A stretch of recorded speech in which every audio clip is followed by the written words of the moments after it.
Hello everyone. Today I'd like to talk about music sampling, and more specifically, if I was an artist who had a song that someone wanted to sample from, how far will I go to clear that? So, when you think about music sampling, I'm pretty sure majority of people, if you ask that question, music sampling, or at least bring the term up, the genre that they would immediately think of would be hip hop. And rightfully so, right? Hip hop's built on top of people rapping over samples. I mean, right from the beginning, like when you think about Sugar Hill Gang and their raps over Sheiks, right? Good times, and all the way through now till today. Now there's quite a bit of hip hop music that creates their own beats and so forth, their own music. I'm thinking I could think about Roots and so forth. There, especially quite a bit in the maybe 80s and 90s. There are artists that do that. But majority these days, you got producers and beat makers, DJs and so forth, and they would just sample music, whether it's from one artist, multiple artists, and just create, put it together and create a beat for the rapper, right? And that's how hip hop came, the term hip hop, right? Whatever is hip, musically, you would hop over it and just rap over it, and that's pretty much it. Now, from a sampling standpoint, the definition of it, I'm gonna obviously it sampling is not a cover, and there's another term also like interpolation that could fall in this category, but I'm just gonna strictly state sampling because sampling has its own legality to it as opposed to, or it's different than interpolation. I'm also going to define sampling as this, at least for this video.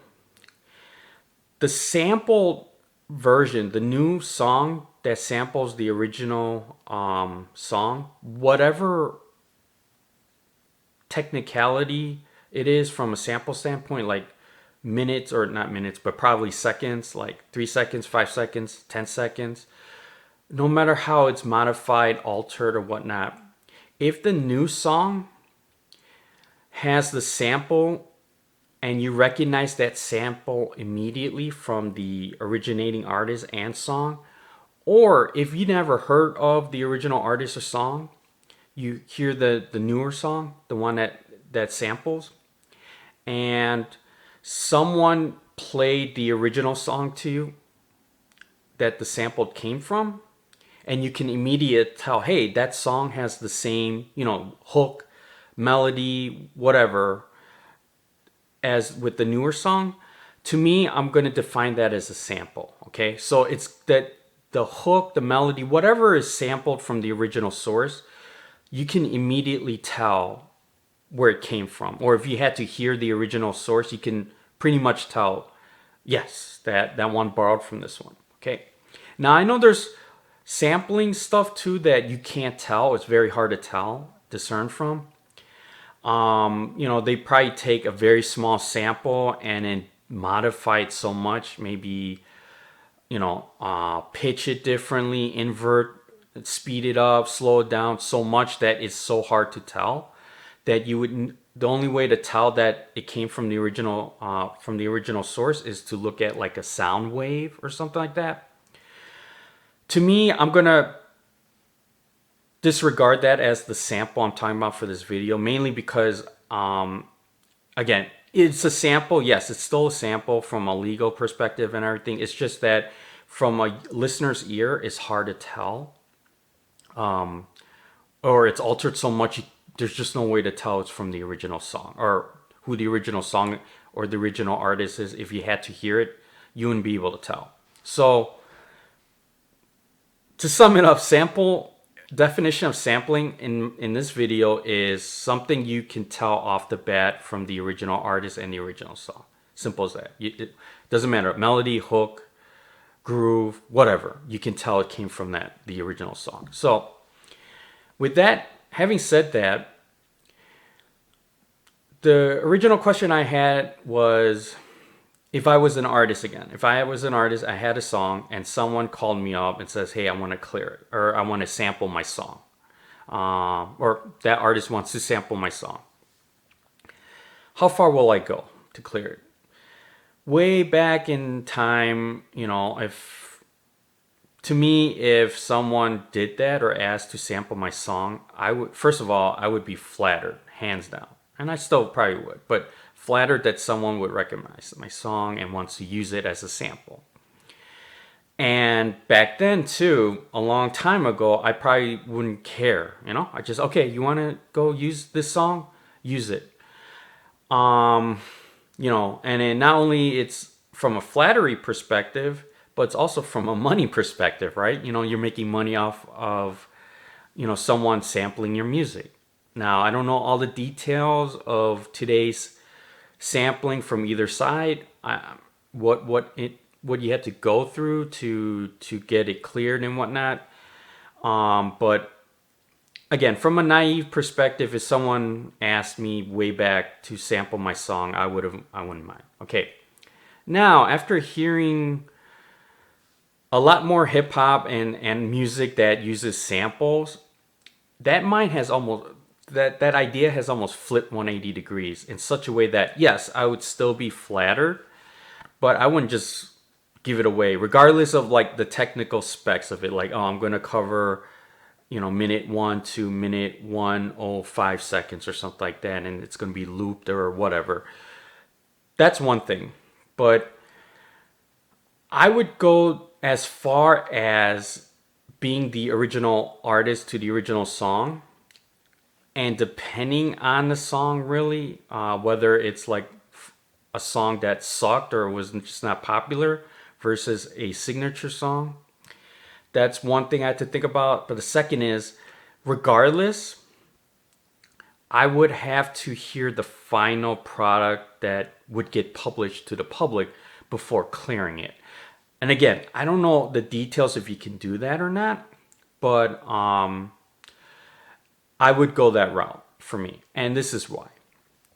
Now, when someone samples your song, I can think of 4 possibilities that could occur. And 3 of them are probably the good possibilities that you want, the outcomes that you want. And 1 is probably not the outcome you want. And that's the outcome you want to avoid. So, the first possibility is, let's say, all my songs suck or something, whatever I put out, they're just not popular. Put it like, they're just not popular. But somehow someone heard it and are like, hey, I can reuse this part of this groove, this hook or something, sample it, and then create a new song out of it. And it turns out that's correct. That in a sense, the new song that uses that samples your song, a particular part of that song, made it such that song is probably more preferable to listen to from a sample standpoint than your original song. And that's a good thing. It promotes your song. People have to look it up and most likely realize it wasn't good, but the new song is popular and so forth. And it is. So this is the song that comes into my mind right off the bat for this particular scenario. I got a man. What your man got to do with me? I told ya. I'm not trying to hear that scene. Okay, so that's positive K's I Got a Man. Okay, so if you know the sample, that horn sample, if you know who the originating artist is, you probably will disagree with me, but hear me out. This song sampled A Taste of Honey's Rescue Me. A Taste of Honey, back in the 70s and so forth, the duo, they're great guitarists. I think they're totally underrated. And they're probably their most famous song, their signature song would be Boogie Oogie Oogie. That's the one you hear a lot. I love the extended version, the 12-inch mix as well. But I think the Positive K version of it, of that sample, is better than the original Taste of Honey, Rescue Me. And I like Taste of Honey, Rescue Me. Now, I'm going to be upfront. This is, Positive K was the first time I heard that part of the song, the horns part. And so it might be because I heard from him first. Yes, that might play a little role, but it wasn't much too long after that I recognized Taste of Honey. I heard their Rescue Me because I think I borrowed an album from the library, their greatest hits, and Boogie Oogie Oogie, and that song came out. And when I heard Rescue Me, I'm like, oh, that's where the sample came from. Okay, and with Positive K, the best part of the song, that horn section, gets constantly repeated with some guitar here and there that's pretty slick. Whereas in the Taste of Honey Rescue Me song, the original song, that section only gets played like twice, maybe three times. And then majority of the song is kind of like the singing and it's kind of slow. Which, again, it's not a bad song, but the best part of that Rescue Me's song, it was that horn section. And Positive K took that best part and basically repeat that entire set, looped that whole thing and rapped over it. And not only that, his raps are okay, especially for the time period. Props to him doing both the male and the female. He was actually doing the female voice part of it as well. If you haven't heard it, listen it. I Got a Man. You probably heard of it. It's so popular that it's still being played on like throwback music stations. So it's a good song no matter what. So that's the first scenario I can think of. The second scenario would be more like your song is already good. It's a signature song. And the person who's sampling from that song did a fantastic job as well. It's like a win-win where your original song was a winner and the new song is also a winner. You can't just go wrong with that, right? So this is the song, and it's kind of recent that I can think of that fits the scenario. So let me play this one out.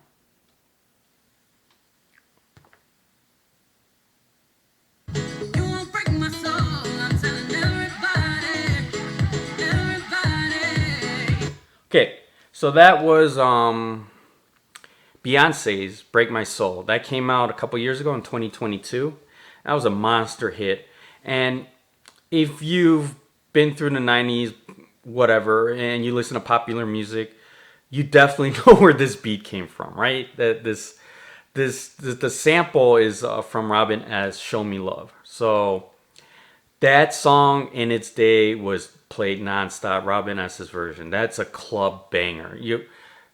Pretty much you'll hear that. And this one is also a club banger. I think Beyonce did a great job using the sample all the way through. And it's actually out of character for Beyonce's music. This is a little bit different. Although she's been kind of out of character as well. These days she had a country song and whatnot. I guess she's really exploring different things now, which is a great thing. But "Break My Soul" by Beyonce, fantastic job.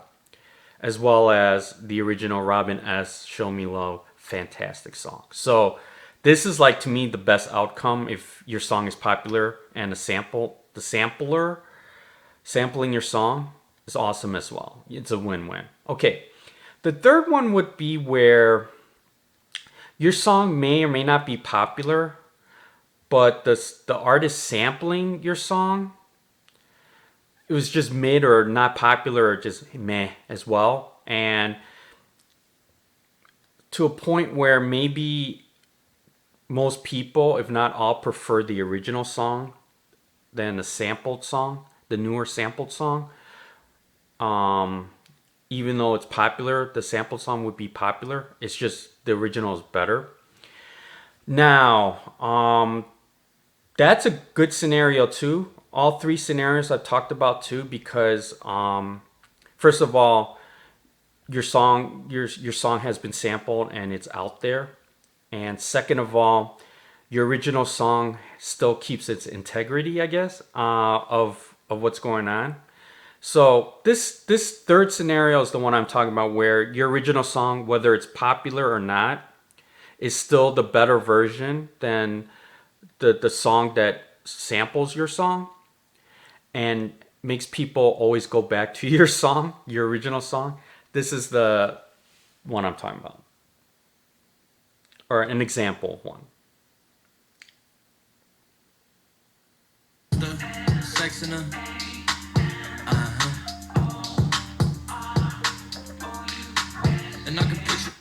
Okay, so that was Jack Harlow's First Class. That came out 3 years ago, maybe. I know it came out during a pandemic, but yeah, 2021. So that song covered the beat at least. It sampled this Fergie, okay, glamorous, okay. Here's the thing. Jack Harlow's version, the beat is actually okay. The sample and how they did it, with there's like a piano part too, is pretty slick. But the lyrics and everything, and for Jack Harlow, it was even though this was probably his best song from that album, it flopped. Everyone kind of hated on this First Class, and rightfully so. It's just sweet, sweet. I mean, stuff like that. It's just not good. And the song that it's sampled from, "Glamorous," that to me is her best song, Fergie. And I know when First Class came out, Fergie's song started to play a little bit more because of that. And I'm pretty sure most people prefer the Fergie "Glamorous" song, the original song, over Jack Harlow's First Class. It didn't ruin Glamorous. It actually made it more popular again because everyone who listened to it when it first came out, Glamorous, liked it again, because of Jack Harlow. Jack Harlow's version isn't good at all. So that's the third possibility that could come out of someone sampling your song. Okay. Now the fourth possibility is the one where I think, hey, I gotta watch out for this because this could happen. All right. So it's a scenario where you have a song. It could be popular or not, but more likely it's popular.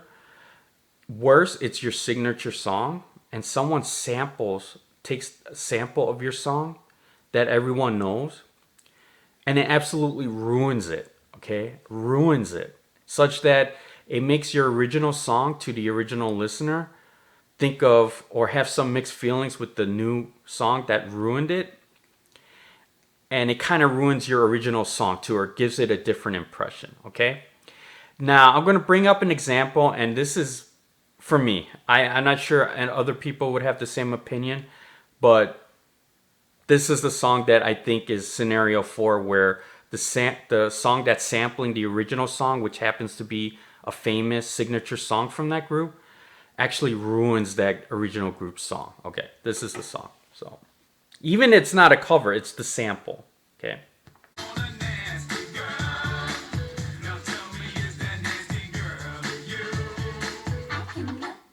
Okay. That's Nitty, Nasty Girl. If you hear the sample behind it, you should know already. Well, even if you weren't born in the 60s or know listen to music, you would know this song because it's actually played in commercials quite a bit and stuff like that. The sample is from the song "Sugar Sugar" by the Archies, right? That came out in the late 60s. The bubblegum pop, genre. For me, the Archie "Sugar Sugar" is a fantastic song, and that's the only song I know. I don't know if it's probably a one-hit wonder. That's their signature song. Now, Nitty here, the Nitty's "Nasty Girl," that's the song, came out, I'd say mid 2000s. I don't exactly know when. It kind of blew up when it first came out, or at least from when I heard it. It played quite a bit for a few months, and it just fell off the face of the earth. I would never hear it again. I basically forgot about it. So, and it's not being played on any throwback stations, rightfully so. The reason why is the beat, the sample itself is okay. It's not that's not the issue. It's the lyrics and what he's saying on here, how he's rapping everything. First of all, if you don't know Nitty, don't worry, because the majority of people don't know Nitty unless you know this song. He's not a famous anything, really. It's just a song. He might be, I think he's based off the UK. Maybe he's popular there.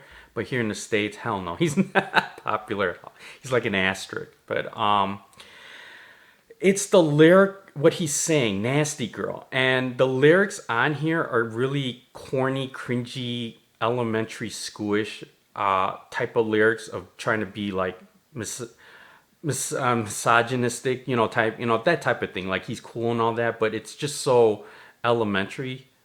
Especially songs come out mid 2000s. You bars again, as I mentioned in the beginning, bars, flow, everything is most important if you're trying to be a rapper. And this guy just did the opposite. It's like his lyrical content, his the way the lyrics themselves.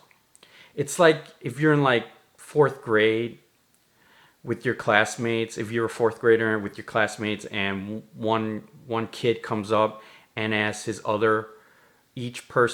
other fourth grader a question like, "Hey, are you a virgin?" It's like it's like they're trying to act cool and all, but it's like really corny. It's so like that's what I'm trying to get at. It sounds just like that, the lyrical content. And the most important part where in the Archies, sugar, honey, honey, that type of thing, this guy goes immediately. I think of, you want to be my nasty girl. That's the thing. It just, to me, hearing this so bad lyrically, I can't get it out of my head, even though it just never played after 3 or 4 months, whatever, when it first came out in the mid 2000s. That when I hear the Archie song, and I never hear Nitties anymore on the radio, but I can hear Archies once in a while, like the oldie station, or maybe they're on commercials. When I hear that sample, right, the sugar, that type of thing, immediately comes to my mind is nasty girl. Do you want to do the dirty dance? That type of thing. That's the only thing I could think of. It totally ruined I can't even remember what the original lyrics were anymore. It sugar, honey, honey. You want to be my nasty? Was it Candy Girl? Is it Candy Girl? I think it is Candy. Come to think about it, I don't know. But that's the problem. I keep thinking of nasty girl, do the dirty dance in the elevator. I mean, if you listen to the lyrics of Nitty, that's the thing. It just, to me, it's so bad, so cringy. Not only the song is kind of funny, but if you know the original song of the Archies, to me, it ruined it. Now, if you're lucky to have not heard of Nitty, don't listen to Nitties. Otherwise, you may have the same problem as I have, and to me, it ruined the Archie song. For me, it ruined the Archie song. Every time I hear Sugar, that melody, that sample part, that most famous part of Archie's, Sugar, Sugar, I think of this, and I think of it in a bad way. I mean, cringeworthy way, and that's the problem. So that's the fourth scenario to me that would be a problem if I had someone sample my music. Now, the question again, how far will I go to clear it? And because of this fourth scenario I just described with Nitty and the Archies, personally, regardless if it's a signature song or not of mine, it could be like a B-side even. If they're taking that sample and then doing Nitty's work on it, if I heard this before it got released to the public, Nitty's Nasty Girl, I would have not cleared it. I would just say, tear up the contract and all that, regardless. I mean, I know there might be some legal consequences out of it. I don't know, but and that's the thing too. So if I was I don't know if you can do this, but if I'm an artist and someone wants to sample my song, I would have a condition in there to say, hey, I got to find out not just the technical specs of what the sample is going to be like, but I got to hear the final product before clearing anything, because it might not be the sample itself. It could be the lyrical content that ruins it. And for me, if I was the Archies collectively and I heard Nitty's song, I would have been pissed. I don't know. I was like, why are you singing crap like this on, if you're trying to be cool, misogynistic type of lyrics and stuff like that, at least be a little more creative or something like that. But this is like really trash. I mean, it's elementary school crap. So I would have not cleared it. Now, would they care, or would the Archies even have that type of control or power.